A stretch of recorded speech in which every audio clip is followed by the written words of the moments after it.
besar. Yang pertama niyaha, yang kedua berzina. Ini ya. Yang ketiga kemudian wa amma miswat, adapun miswat fahuwa sahibul kadzab, sahibul kadzib. Dia adalah ya pembawa kebohongan, ahlinya tukang bohong. Ini bohong ini dosa besar, Pak, jangan dikira kecil. Dan bohong itu memang dosanya bertingkat-tingkat, ya, bertingkat-tingkat dosanya. Di antara kebohongan yang paling besar dosanya itu apa? Yaitu berbohong atas nama Rasulullah Sallallahu Alaihi Wasallam. Ini dosanya paling besar. Karena apa? Konsekuensinya ya berbeda dengan berbohong atas nama Fuad misalnya, berbohong atas nama Pak Putu Arsana, berbeda ya dengan saya berbohong atas nama Rasulullah. Kemudian inna min akbaril kadzib, di antara dosa, di antara kebohongan yang paling besar itu setelah berbohong atas nama Rasulullah, berbohong andaiya rajul ila abih, ya, dia mengaku berbapak kepada orang yang bukan bapaknya. Nah, ini berbohong.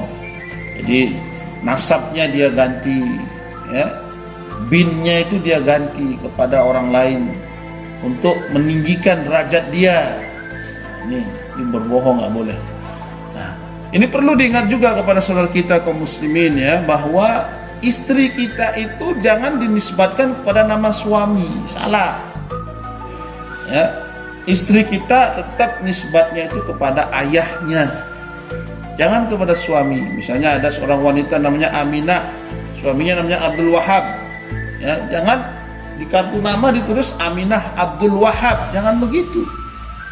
Itu keliru, ya, itu gaya barat yang seperti itu. Dalam Islam Aminah dinisbatkan bapaknya, siapa namanya, misalnya bapaknya Abdul Syukur misalnya, ya, Aminah Abdul Syukur, itu yang benar. Kenapa demikian? Kalau dia cerai dengan suaminya, ya, maka tentu nggak bisa lagi di situ melekat nama Abdul Wahab itu. Nah, sementara nama bapak tetap melekat pada diri kita, hidup mati tetap tidak bisa dilepaskan dengan orang tua kita. Nah, ini saudaraku yang dirahmati oleh Allah ya, penting. Kadang kita lihat orang begitu ikut-ikut gaya barat, ya, baru kawin dengan ini nanti dirubah nama di belakangnya. Ini salah. Jadi sahibul kadzib, pembawa kebohongan. Gimana caranya, mulainya si miswat ini menyebarkan kebohongan? Nih lihat nih, ya. Alladzi yasma'u fayalqa ar-rajulu fayakhbiruhu bil khabari fayadhhabu ar-rajulu ila al-qaumi fayaqulu lahum qad ra'aitu rajulan a'rafu wajhahu wa la adri ma asma'uhu, dan seterusnya. Jadi cara dia berbohong tuh begini, ya. Dia mendengar dan berjumpa dengan seseorang, maka orang itu menceritakan tentang sesuatu, menyampaikan sesuatu, maka lalu kemudian dia pergi kepada satu kaum, kelompok yang lain, berkata kepada mereka ya tentang urusan, tentang sesuatu yang disampaikan orang ini, lalu dia ya kadzab wa kadza, dia berbohong begini dan begitu. Jadi informasi ini dibelokkan, ya, dibelokkan kepada satu kaum. Nah, ini yang kemudian dalam dunia global seperti sekarang ini yang disebut dengan hoax itu tadi. Hati-hati loh kita menyebarkan berita-berita hoax itu. Kita termasuk pembohong kita ini, dan kita ini di bawah benderanya miswat. Ya. Miswat sekarang enak, dia sudah dibantu dengan ini, alat ini untuk menyebarkan. Jadi kalau zaman dulu orang berbohong itu menyampaikan, dia dengar, dia sampaikan ke kaum ini, ke kaum itu. Ini butuh proses waktu yang lama, ya, berangkat lagi ke sana jauh. Tapi dengan begini semua secara global dunia ini bisa kita bohongi. Nah, kebohongan yang disampaikan secara terus-menerus, ya, apalagi melalui media-media mainstream, terus disampaikan kebohongan, akan dianggap sebagai satu kebenaran oleh satu kaum. Nah ini, ya, bohong terus dicekcoki kebohongan, akhirnya orang menganggap yang benar itu, yang lain salah. Nah inilah dunia modern seperti sekarang. Miswat berjaya pada hari-hari ini. Nah, kemudian yang berikutnya, ya, wa amma dasim, adapun dasim, wa huwa allazi yadkhulu ma'ar rajuli ila ahlihi yarawhul aib, ya, fihim wa yaghdabahu alaihim. Nah, ini suami istri nih. Ini hati-hati nih Pak. Dasim itu dia, ya, akan masuk kepada seorang laki-laki, suami, ya. Jadi dasim itu menyusup kepada seorang suami, ya. Lalu suami itu bertemu dengan istrinya.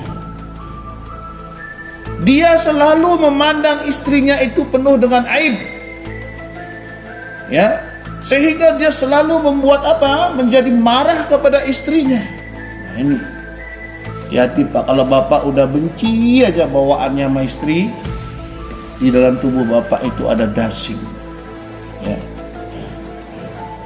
Cari Ustadz Fuad, minta diruqyah sama dia, ya. Itu ada dasim di situ. Kalau Bapak bawaannya benci, saya pernah, ini ada seseorang ini pensiunan tentara, ya. Langganan saya beli ban, cerita, ngomonglah dia begini, Pak Haji, saya ini ya kok benci aja sama istri saya. Kenapa Pak? Padahal istri saya itu kalau subuh saya dibangunin, mas bangun mas, udah subuh. Wih, marah dah saya kalau udah dibangunin begitu, ya.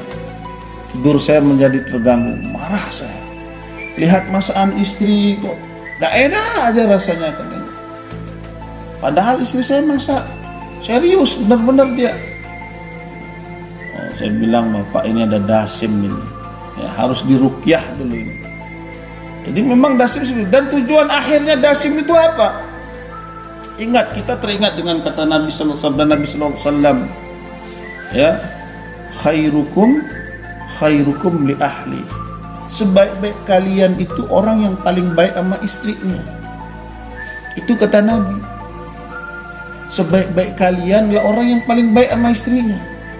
Berarti kalau kita selalu berbuat buruk sama istri kita, melihat dia selalu penuh dengan aib, berarti seburuk-buruk kita. Seburuk-buruk kalian adalah orang yang selalu berbuat buruk dengan istrinya. Kalau hadis itu mafhum mukhalafah namanya, dipahami secara terbalik. Seburuk-buruk kalian adalah orang paling buruk terhadap istrinya. Nah ini saudaraku yang dirahmati oleh Allah.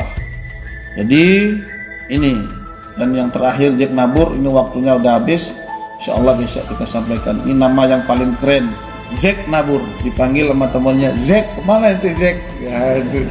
Insyaallah ya bisa disampaikan. Billahi taufiq wal hidayah. Assalamualaikum warahmatullahi wabarakatuh.